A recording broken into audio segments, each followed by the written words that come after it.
27 November মধ্যপ্রাচ্যের অস্থিরতার মধ্যেই পুরো বিশ্বকে অবাক করে দিয়ে হঠাৎই সিরিয়ার আলেপ্পো শহর দখলে অভিযান শুরু করে বিদ্রোহী গোষ্ঠী হায়াত তাহরির আল শাম HTS।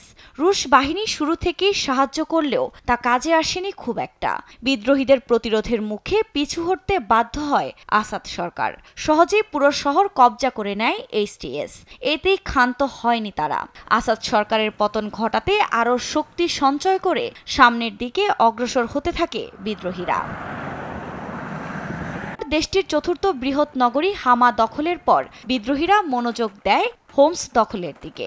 সেখানে আসাদ বাহিনীকে পরাজিতের দাবি করলেও তা নিয়ে তৈরি হয় জল্পনা কল্পনা।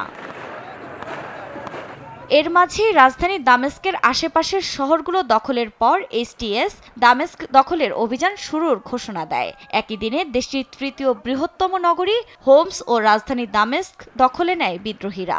তাদের দাবি, কোনো প্রকার প্রতিরোধ ছাড়াই সহজেই দখল করতে পেরেছে, আর এতেই দেশ ছেড়ে পালান বাশার আল আসাদ।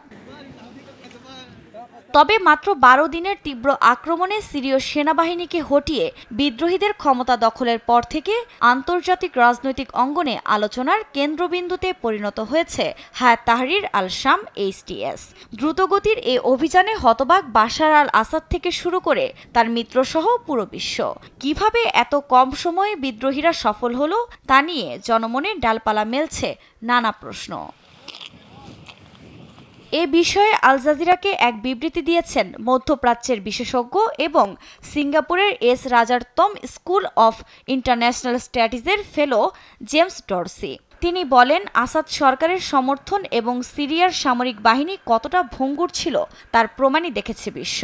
এছাড়া ইরান বা রাশিয়ার উপর পুরোপুরি নির্ভরশীলতাও এত কম সময়ে আসাদ সরকারের পতনের মূল কারণ মনে করেন ডরসি।